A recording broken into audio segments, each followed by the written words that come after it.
The partner aspect is one of the things that I love the most about the sport. It just makes it so unique. You're going on an adventure with, whether it's an old friend or a new friend, you're going on an adventure like that. That Yeah. is what it's about. It's the day. It's not whatever medal or anything you might or might not get at the finish. Yeah, No, and I I think, love that. to echo that, it's like, yeah, I think like we didn't really put an outcome goal. It's like, hey, we want to move well and not be out there all day, which is kind of like the forever outcome goal. But it was Yeah. really like, how do we want to experience this? Let's have fun. Let's like get to know each other. I mean, we certainly were, let's say, acquaintances before this. After it, I consider you a friend, right? That's like the process of being tethered. You just like, in shared effort, vulnerabilities come down. We're being honest with each other. We're communicating well. And honestly, like that's what I was hoping for out of the experience.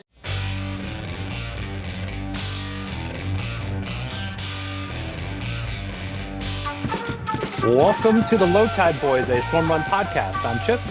And I'm Chris, and this is episode 299. And if you notice from the drip that I'm wearing, I'm also welcoming to the show Emily St. Germain, who was my partner for this past weekend's Cape Cod Swimrun Cape Cod. The motto going into the weekend was third time's the charm, and this race delivered. So we're going to give you a race recap, a race report for our racing together. Initially, I was planning on racing solo, and Emily reached out. She sent me a DM. She's like, oh, my partner's sick. Like, do you want to race with me? And, I feel like I've been, we were talking about it during the race. Like, I feel like I'm becoming even more of a purist this year after having raced with different partners. That I was like, yes, let's race together. It's going to be super fun. You've been a huge supporter of us since you discovered Swimrun. So, Emily, welcome to the show. And I think to start off, why don't you, I got this during the race, but no one else did. Share with us your Swimrun origin story and how you found the sport. Yeah, thank you so much for having me on. I have to say, when I first asked Chris if he wanted to race together, it wasn't until later that I registered, oh, that might mean that I would need to be on the podcast. It's highly likely. That's very funny. And I didn't even, when that happened with Will, I told him we were off during the race. I'm like, oh, by the way, I didn't tell you before, but you got to be on the show too. So it sort of comes with the territory about racing with one of the Low Tide Boys, I guess. Yeah, I had some remarks for myself when I realized, I'm like, oh, okay, we're just going to do this. But yeah, so I am a distance runner by, I don't want to say training, but just that's sort of what I do. And that's how I came to Swimrun.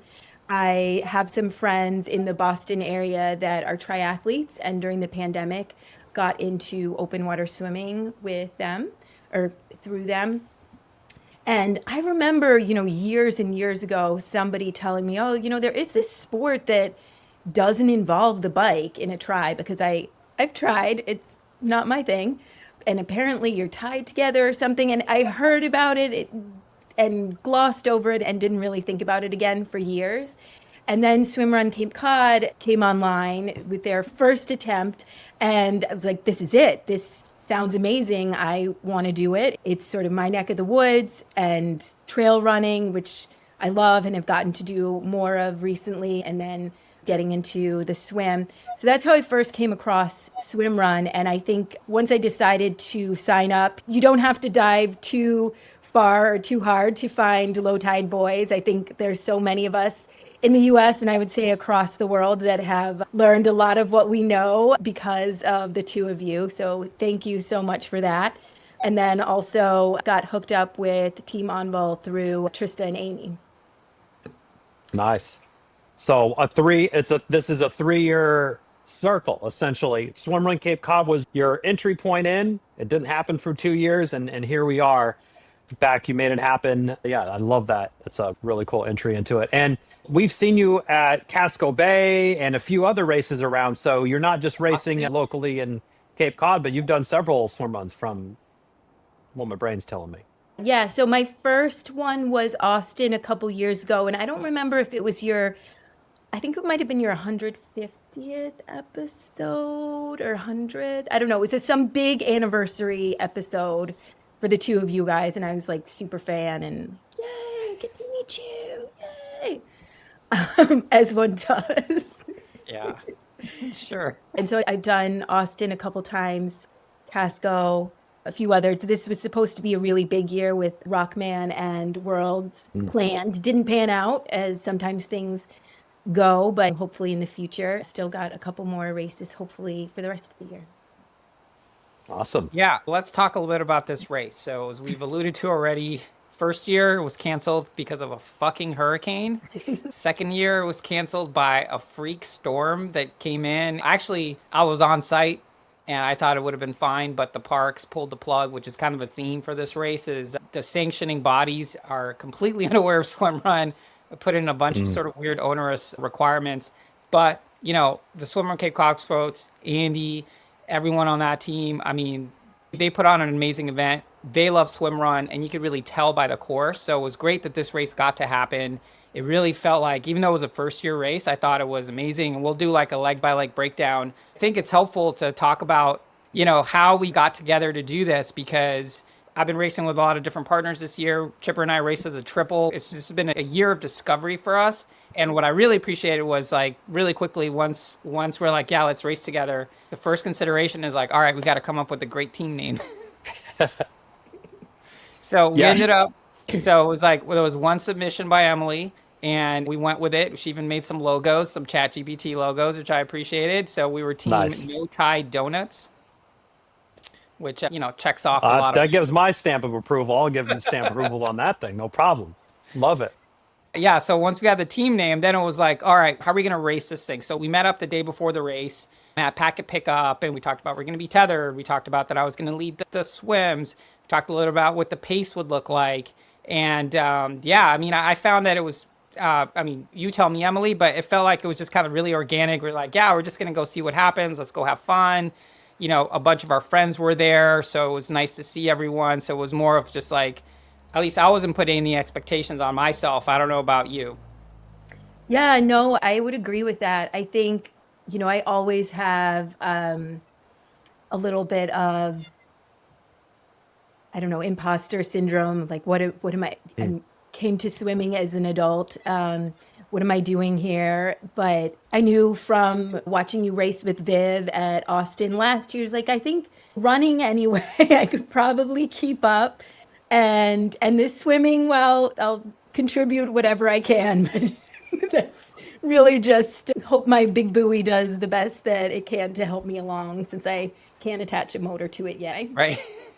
That's certainly a viable strategy, though, especially, you know, the majority 80% is running. So, you know, that certainly will work out. Was there anything, Emily, that you were wanting to kind of check off, or that you wanted in the race prep that you sort of wanted answered for yourself when racing with Chris?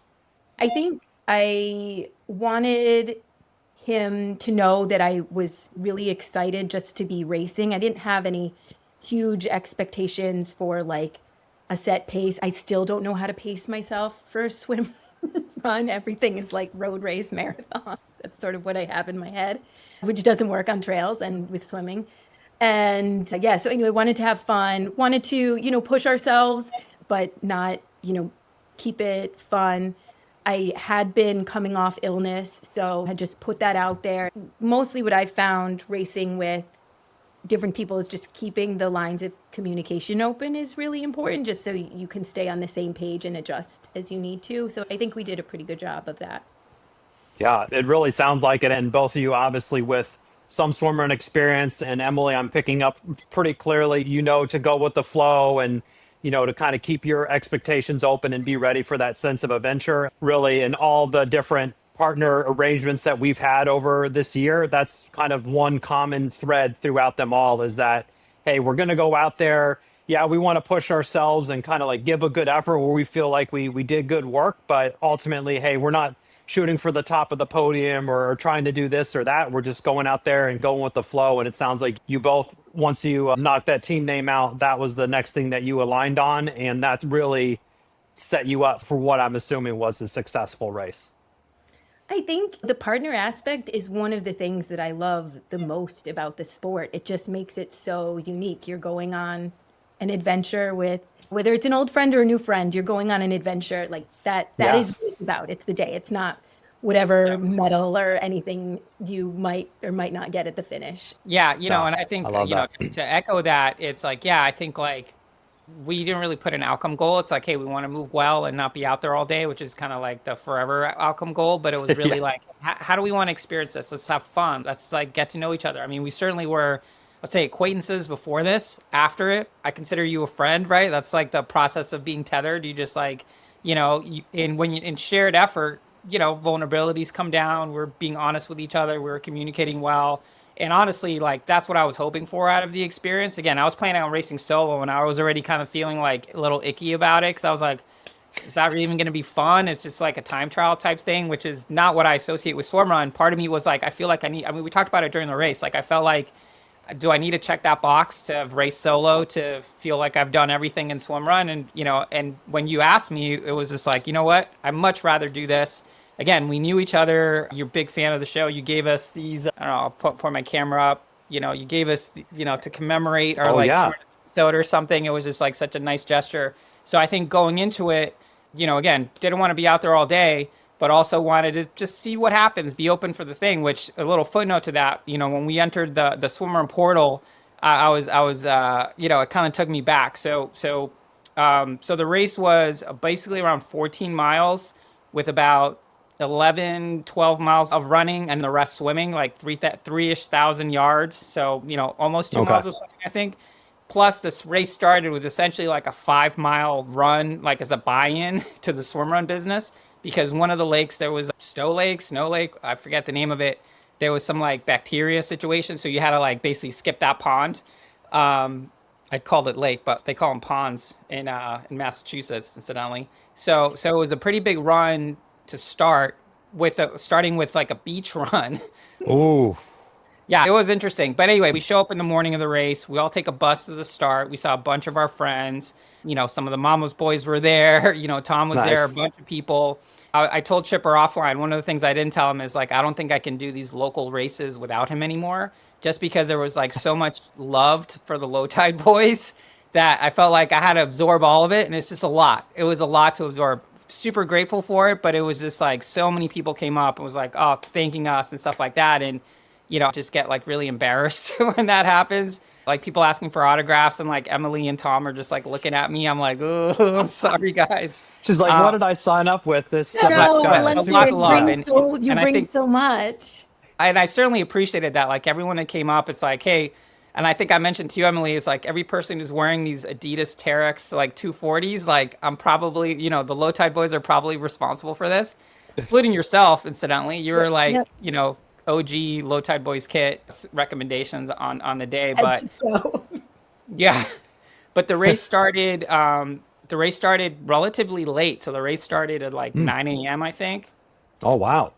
So no early wake up call, take the bus to the start, everything's super jovial and light. It's already looking like it's going to be a warm day. Again, we had this beach start and we sort of checked the tether. We looked like it was going to be fine. And then our plan was to just like, well, let's just kind of like start moving and then start sorting it out. So the race started. Running on the beach was really hard. Like Is that like a half mile or was it how maybe long like was a the quarter first? mile? I don't really remember, but it was still long too long. enough to be like, damn, like and it's soft sand. So there was really no Oh. escaping the fact that you're just kind of like, running in place. originally, I was thinking, because I often run on the beach, but Bayside, real flat. This was Oceanside, just like 6 inches of sand and just messing around in it. Even when you try to Yeah. go where it looks smoother, it was still, you're just sinking in the sand. And it's like, it takes like a couple. Spinning your wheels. Yeah. I remember. Yeah. Those like running on worst. snow or something. I actually was really grateful for the climb because, you do like half a mile to 3/4 of a mile or so running on the beach and then right up into the highlands of Truro, which are gorgeous. But, then it's just sort of straight up climb. And it's not that long, but you're climbing. And I have to say, I was so grateful for that, just for a break from the sand and just trying to climb my way out. I mean, it turned right into a conga line. So if you were really trying to win Oh. it, like you had to really go for it. And it's obviously people can go for it. That's their prerogative. We were sort of like, let's just keep it in check. And we were kind of in the middle of the conga line. We kept moving. And that was interesting because all year we've been talking about what we've been calling like the Swimrun portal that Annie Molesbury talks about. And I remember specifically when we entered it, Emily, because It was kind of single tracky, and I was kind of leading the run a little bit. And then I was like, why don't you set the pace? You feeling good? You're like, yep. I'm like, why don't you set the pace and we'll just go whatever speed you want to go. So we see an opportunity to pass, and she's like, I'm going to go. I'm like, go for it. Nice. She fucking takes off, dude. Tether got real tight all of a sudden. Damn. Uh-oh. I was like, oh, it's Uh-oh. like this. So I didn't have any expectations that I was just going to give you everything I had, but I was really surprised that when it was just like, all right, it's go time, like you really went. So it was like, okay, I guess it's going to be like that. I make sure it's like, run a quick inventory of all the gels I had on me. Yeah, to make sure I smash had a enough caffeine feelings. gel. Yeah. Yeah, it's like, let me take a gel real quick right now. But right from that point, I felt like, we kind of got our sea leg, so to speak, our sea legs. I don't know if you felt this way, Emily, but once you set the pace, that's when we really kind of started like swim running, because we started moving really well together. But I'm curious from your side if that felt like a similar entry point to the portal. And this is on the 5-mile stretch here, a Yeah. run. So you had some work to do to get out there to the lakes, ponds. Yeah, I ponds, mean, it was ponds. like 40-minute run or something with all the climbing and everything. So Wow. a lot of the climbing was like front loaded. So it was pretty slow going for some of it, but runnable for sections too. Yeah, I mean, really nice trail, but again, single track. So, and because, I don't know, again, I think just that like nervous energy that's probably inherent to me, like, oh, well, we're in the middle here and I don't know where we are, but we probably should be going a little bit faster, and then start to go, I'm like, but you know what, I also don't have the sense of pace, so maybe we'll just try to keep it in check a little bit. And also I'm going to be having this poor man pull me through the water with my non-swimmer self. So yeah, it was just a little bit of like, let's put the gas on a little bit, but also Nice. we've got a whole day, so we're not going to go Yeah. to start And out. incidentally, Yeah. I found out later in that 5-mile run that where you told me, it's like, I'm actually really bad at setting pacing. I'm like, that's good, because we're like Oh. flying up this hill right now. You're like, on that note, could you slow down a touch, please? Well, so it sounds like a warm day. Vigs were in order. What was kind of the gear? I hear Adidas shoes as you know, the standard low tide boys kit, but Emily, what gear selection did you have for the day? And did you guys start cab down? Actually, a 5-mile run. I think I might have started cab down if it was really warm.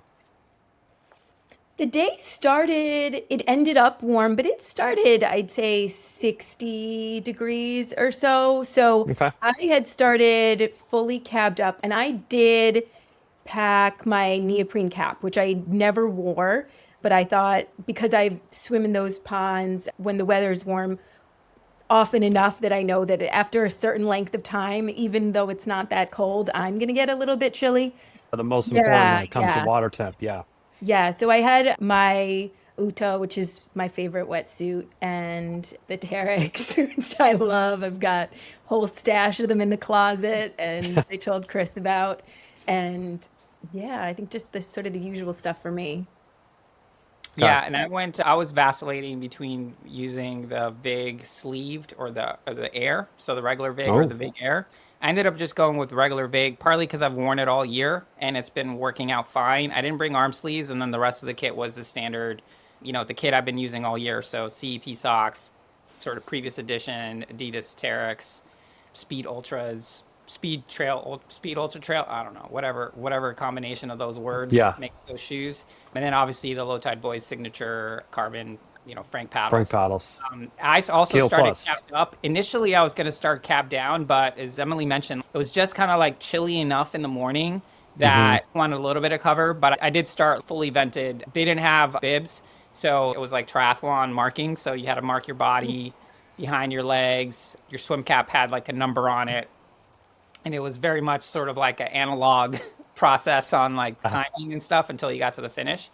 So we just used like the standard kit. Once we hit that first swim, that swim felt really nice. So like, as we mentioned, it was basically about 5 miles before we got to that first swim. And all the swims there wasn't any swim that was super technical or weird. Everything was kind of line of sight except for the second to last swim where it was kind of a little bit of a dog leg, but it was really well marked again, because, the Swimrun Cape Cod folks, they're just so used to putting on triathlons. They had all like the potato chips in the water and everything. It was pretty hard to kind of like Fumble it. screw it up basically. Yeah. Plus, we're swimming in ponds. There wasn't a lot of current. The swims were very accessible and the water felt great. I think once we started swim running, the race kind of really came to us. Like, that first swim, I think we passed a bunch of folks. There weren't that many teams. There's certainly more solo people than there were team people, but we started really kind of finding our cadence and moving pretty well. And we talked about sort of what our approach was going to be for transitions, just try to like keep it snappy. I was leading all the swims, so I'd get clipped on. At some point, we just stayed tethered, but for that first run, we weren't tethered. But once we got tethered, we sort of just stayed clipped and then looked over my shoulder, got the thumbs up, and just started doing it. So keeping that line of communication open, I know that's really important to kind of nail down for that first transition or two, especially going into the water, making sure everyone's ready to go and more or less has their shit together before someone tries to take off, especially with the first time there. How did the first few transitions play out for you, Emily? The first few were good. I don't remember if it was the second or third swim. There was one swim where, and I, knew this ahead of time, but it's sort of like you end up like Swamp Man because there's all these lily pads. You've got lily pads in your paddle and lily pads in your tether, and it's brown in your goggles because you can't see. But then it clears, and it's fun and fine, and it just makes for more of an adventure.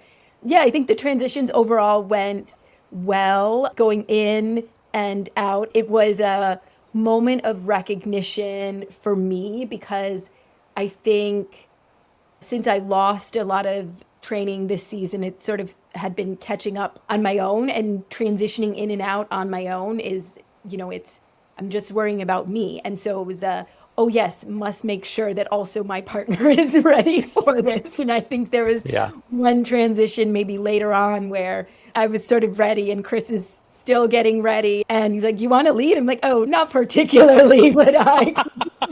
That's right. That's pretty funny. You're still, she's ready to go. Go ahead. It was a pretty short. It was a pretty short swim. I think it was like the third to last swim. Yeah. And I was like, hey, do you want to take this one? And you're like, I'm good. I'm like, it's no problem. Just ask if you want to take this one. Yeah. It's good. Yeah, I think I was like fiddling with my paddle or something like that. But yeah, I think overall our transitions were nice and tight. And again, that's where it's like, that's one of the things that we can control, being ready for the transitions, like being ready for, we see water's coming. There was one point I was like, I think there's water, but it was really just the sun reflecting off a bunch of cars section in the parking lot. I'm like, I think there's water. Oh, never mind. Just kidding. Just a mirage. Yeah, it was just a mirage. But yeah, I thought we communicated really well. I mean, I was telling you when I was taking gels, what I needed at aid stations. Yeah. The course was kind of sneakily really hilly for the first half. It just felt like it kept going up like false flats, and then you're swimming in a pond and then screaming down and then kind of going back up. One thing I appreciated about the course was extremely well marked. I think there was just one spot where we were in the pack on the first run and it was like a hard left and it was kind of like a trail crossroads type thing. And, one person went forward. So that means like 5 people go forward, and then we sort of sorted it out. But that was really like the only point where I was at a loss as to where to go because it was extremely well marked and it made just intuitive sense how the way the course was flowing, which got to give credit to the race directors for putting together a really good course. But on all those runs, we're communicating about, it's like finding out about each other's lives, finding out about our kids, finding out about the types of hall passes we get and whatnot. At one point we're talking about, how do we deal when it gets tough? Like what type of help do you want? And I was like, I don't know. It kind of depends. And I was like, what about you, Emily? You're like, I like tough love. So I was like, I just filed that away. So put a footnote in that or stick a pin in that later. But we're moving really well. Again, because the race was, from Swimrun standards was kind of short. It was really only ended up being like 14 miles. Like pretty quickly, we're like halfway through this thing. And I thought we kept moving really well. It was kind of uneventful. Like that's, as usually happens, like we ended up kind of in no man's land. I remember talking to you, Emily, about this. I'm like, this always happens to Chipper and me. We're in these races. Like all of a sudden there's like nobody around us. Where are we? And, it was just that way for a good portion of it until we got to this area that was called Gull Pond, where that's where the short course, we kind of met the short course and started hitting the sort of passing some of the back markers for the short course. And that was fun because then there's people and things like that. And one thing I remember commenting to you, Emily, was like how great you were like on comms, just like shouting people up and just like, like spreading a lot of positive energy, which, naturally just got me like extremely happy and kind of like just filled with joy that, here we are doing this thing. We're working really hard. Well, I was speaking for myself. I felt like I was working really hard, Trying to but keep up. we're still like having fun and sort of just enjoying the act of being able to do this activity. And I'm curious sort of how you felt, if you were feeling sort of the similar vibes as me.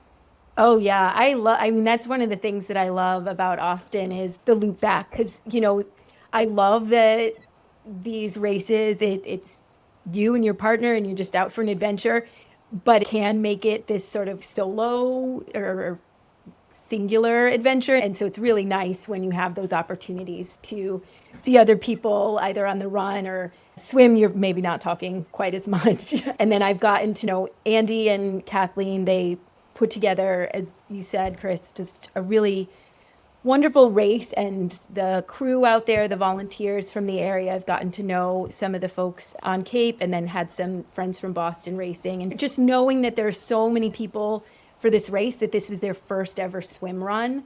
We saw that at the shakeout the day before. We saw that on the calls, and just wanting people to feel like, feel the same welcome and excitement for them to be there that I've felt coming into this sport. So it was exciting to sort of pass that on, I guess. Yeah, I love that focus on passing that forward as well, because that's how we felt and we continue to feel on, whether it was our first swim run or our 25th or whatever number we're up to now, like bringing that same energy. And if you see someone that is new, like making sure that they feel surrounded by that same feeling. I love that approach that you brought out. And the course looked really incredible. I was like following it around on the map piece. So you're just going kind of pond to pond. Are the trails kind of single track, like wooded, or is it more open, kind of multi-use type trails? What's the terrain like? You mentioned kind of the hilliness there. Up in the Highlands, it's a lot of single track. There was one Okay. part where and this was a change from previous iterations of the course. There was one part where it actually takes you back out onto sort of this cliff so you can look over, and that was just beautiful. Wow. And then sort of back in. And then some of it is on Fire Road. I think Andy had said it's the oldest highway, so to speak, in the country, and it was used by Native Americans not as a highway many, many years ago.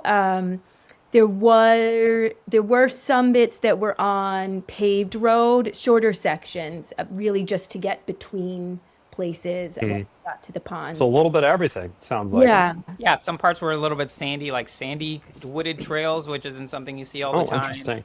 Like the types of trails where it's like it was paved once, like 80 years ago, and now it's like Right now. reabsorbed into nature kind of thing. Bring it back, reclaiming it.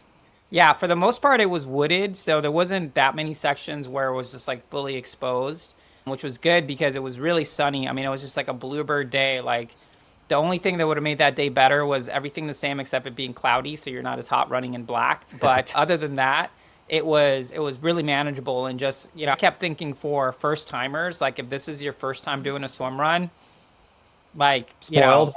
yeah, That's perfect. Nice. it's not going to get too much nicer than that. And selfishly, for the sport, I'm like, certainly have converted some people to the sport like on a day like this, because it's just, it was just so much fun to be out there. And again, it was really well marked. So the ordeal of getting lost, not an issue. The ordeal of tough swims, not an issue. So you could do it at your own pace. You're not going to get lost. You're going to have a great experience. And, for the most part, what we heard at the finish line was people asking, okay, what's next? We're like, hey, Colorado's happening in a few weeks. Austin is happening. Emily, I think you texted me that you got like 4 people to sign up for Wow, nice. Austin. Like, there we go, Yeah, it was perfect weather, perfect conditions for racing, and then especially for folks new to the sport. I am remembering one of those middle swims. I think my strap to I'm using, I have no right to be racing with carbon paddles except for the floaty aspect, but the strap came off and I was like, oh shit. But it was like, I'll handle it later. And so, I'm just like gripping onto the paddle one swim. But other than that, no, everything was real smooth. Yeah, and Emily's being humble, Nice. but it wasn't, we had like a micro tether kind of set up. So, and it wasn't a Okay. thing where I felt like, I was doing an excessive amount of pulling. You felt like you're right there. And, my philosophy on this is like, I'm going to go whatever pace I think I can manage the whole race. And if I need to adjust that down, then I'll do that. But I felt like we were moving really well. So we're basically averaging like 125s, 130s per 100 yards for all the swims, which is, pretty like zone 2-y for me, open water style with the, with the kit basically. Like I can't do that just with nothing. I can only do that with the swimmer kit. So don't think of me as some super swimmer or anything. But yeah, so we're going through this race. We're doing all the swims. The last swim was an interesting, you just like pop in, it was like 300 yards or something. And then we're on the last run. So I cap down, we're running. We got like 2 miles to go to the finish. There's this one last hill. And I look to the side, and this is the first time all day where I perceived Emily struggling even just a little bit. And I remember her telling me, it's like, oh, when she's in a bad way, she wants a little bit of tough love. So I'm about to turn and give her some tough love. I'm like, we got this, let's go. And then it's like, oh wait, the hill's over right here. So it's like, I didn't even, actually, it's like, don't even worry about it. It's like downhill from here. It's like, let's go. Yeah, that was really the only time where I was like, okay, I need to like calibrate my effort back. And it was only for like 5 seconds. So it was pretty funny that it happened just at the end. But I felt like we're moving well all day. We can keep talking about how awesome the course was, but the finish line was super cool. So you go over the highway and do this thing, and we show up behind this place called the Copper Swan. I was about to say the Rusty Swan, but that's a different place.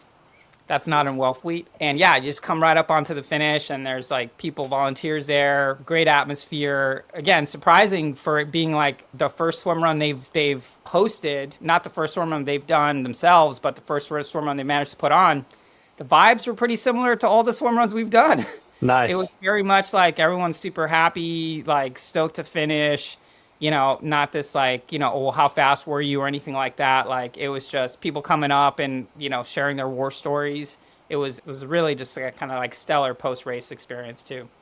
Cheering everyone on as they came through the finish line, even if it's hours later, and just that fun, we're all in this together vibe. Yeah. So Nice. It was good enough for us to finish as the first mixed team, second team overall.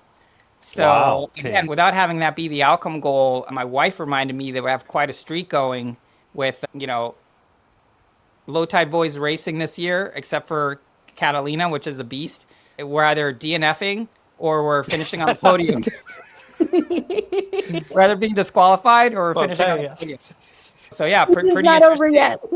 I'm pretty sure the streaks are over, but it was just a really, really fun experience. I'm really happy that we got to share it together. Again, there's really something about, for anyone who's racing solo, I mean, Emily, I know you're going to co-sign on this. Like the real way to get the most out of the experience is really to do it with someone. Oh yeah, 100%. I had done my very first one solo because I wanted to figure out what the heck I was doing. Racing with a partner after that, I was like, all right, this is the only way to do this sport for me. And I think everybody, even if they're diehard solo, needs to give it a try because it is a really good time. Yeah, absolutely. And then both to you, Chris and Emily, I know when I've raced with other partners, certain things have been confirmed like, oh, this is a good way to do this, or you discovered a new way to do a transition, or the way to cab down, or a certain way to put your goggles. Any new discoveries or anything that was reinforced from your experiences? I think one thing was just continually being attuned to how your partner is doing. Again, just conscious of like Chris leading all the swims, wanting to make sure that he's not getting burnt out on the runs and getting whatever he needs, and that we were communicating about where we were, and just being mindful of like, all right, well, if I don't have a great sense of pace, then maybe I shouldn't just gun it for the whole time because crash and burn, and that would be fun for both of us. So yeah, just keeping that in mind. The other was, I think, as I mentioned earlier, because I'd been doing some of these ponds on my own, I think I'm just sort of flop into the water as soon as I know I can get a stroke in, and then keep going keep swimming until there's just this much water left. Well, you've beached yourself? Yeah, exactly. Beached so your whale. belly up on the sand, And so there were a few times like, oh, nope, we're up. Okay, let's get up. And so just making sure you know what's going on with your partner, know what's going on around you. And so that for me was probably a big takeaway. And then just, this is not a learning, but just so much gratitude, coming off of kind of a rougher year. I had told Chris this every day that I get to do this. I'm just super grateful. And then to share it and have this really fun adventure. I keep saying adventure, but it is. It's an adventure. It's going to be a day, and it was a really great day. So yeah, I'm just grateful for that. And thanks, Chris. Yeah, of course. Yeah, Awesome. I mean, thank you. I think like I would echo a lot of that. I think for me, I don't know if I learned anything as much as just just confirmed yet again. Yeah. What is it about this sport that I really love and what really captivates me? And it's like, hey, here's to basically like, yes, we know each other, but we're able to kind of like, not even put aside our differences, but agree that we're going to go on this shared adventure together for however long it took us, 2 hours and 2.5 hours, whatever, however long it was. And for that period, we're looking out for each other. We're taking care of each other. We're communicating. We are putting our best foot forward, being kind to each other, like all these things that it's just like such a great way to do anything, whether you're doing a race or just like, going out to just do a swim run practice. So for me, that was the funnest part. And the fact that like, I already had a sense that we would get along. So it wasn't even about that. I already kind of knew about you. So it wasn't like racing was a stranger. It was more about like, hey, here's someone who I know we have these shared interests. And now we get to do this thing together. That was just super fun. And again, at the finish line, I was just super grateful for the whole thing and able to do it. And glad that third time really was this charm. And I mean, seriously, as I mentioned earlier, if this was your first swim run, you're spoiled, dude. It's Nice. like, it's not always going to be like that.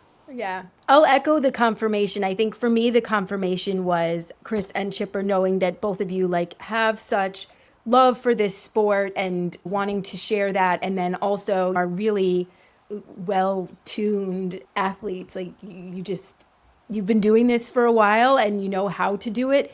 And I think that it was neat to sort of be like, oh, I can put these things that I've learned in part from a lot of what you put out there to the world and put it into practice. And so it just sort of like coming, Full circle. way. Wow. It's lovely. I like it. That is lovely. Yeah, and Well- if you're don't sleep on this race. And I already told Chipper next year he's got to do it with me. but yeah, it was a great race. So yeah, Andy, Kathleen, all the volunteers, like just I can't imagine. So it's like how many it was like 1,000 volunteers. It felt like wherever you wanted to volunteer, there was one there. So such a well supported race all around. And I think, especially knowing that so many people were coming out brand new to this and just could make everybody feel really safe, secure, and hopefully we can do it again next year, do it with maybe a longer distance option too. So yeah. Yeah, I was looking at the map. There's There's other ponds. I'm like, well, there's more to do here. There's more. Oh to yeah. do. Oh yeah. Yeah. The only thing that would have made the day better was more swim running. Yeah. Great day. Keep the end of September open. Yeah. For Yeah. sure. And if you're listening and you also did Swimrun Cape Cod, there's 2 more races in the United States to continue your scratching that itch. That if you got the bug, in Colorado in just a few weeks, in the first weekend in October, and then Austin the second week in November. Thank you. Austin's certainly another very approachable race to do for any newer folks that maybe don't want to bite off something too large. Yeah. So Emily, usually the last thing we do on these race reports is final thoughts. So any parting words about your experience this past weekend? Oh, yeah. I'm just going to go with gratitude, just gratitude that it happened. Thankfulness, again, to be able to race with you, Chris. This has been a third year that we've been trying to do this race. I got some friends from Boston, a friend from Costa Rica, who this is the second time that they've flown up to come do this race, just to see it. As you guys say, get people super stoked on Swimrun. The proof is in the pudding. People are signing up for Austin and excited about the sport. So, yeah. Nice. Chris, final thoughts? I mean, final thoughts is this swim run, again, I love the local swim runs. Chipper and I have been committed to doing the swim runs in our time zone. We need more of these local races because this race was excellent. Lars from Attila reached out. He's like, how was the race? Does it have legs? I'm like, it definitely has legs because it was just a great experience all around. So again, Kathleen, Andy, the whole team, just put on an amazing experience. And like you, Emily, I just have gratitude to be able to do it and to be able to do it with a friend and have like a shared experience. You know, it's great. I'll never forget it. Yeah. Awesome. Well, I'm sure registration will open up here for the 2026 edition. So jump on that. And yeah, we'll see you around at the next one. Thanks, Emily. Took good care of Chris, so I appreciate it. I can't have him be busted up for Colorado and Austin here. So thank you. Nope. Cool. All right, sweet. Thanks so much. That's it for this week's episode. Thanks so much for listening to the show. Make sure to subscribe wherever you listen to podcasts and leave a rating or review, since that's the best way to help other people discover the show and the sport of swim run. Check out our website, lowtideboys.com. That's boys with a Z, for swimrun resources, including gear guides, tips, how-to videos, and so much more. Make sure to check out our meme page at The Low Tide Boys on Instagram. If you have any questions or suggestions for the show, send us a DM or email us at lowtideboys@gmail.com. We'd like to thank Riding Easy Records for our show music, and of course our wives for their support and tolerance of our swim run and other activities. Lots of activities. Lots of activities. Finally, you can support our efforts on Patreon. Until next time, get out there and go for a swim. Then a run, And then a swim, then another run, then another swim. then run some more. Just keep going. Let's go. And then stop at some point because, you know. And fuel. Don't forget to fuel. Gotta fuel Of too. course, yes. I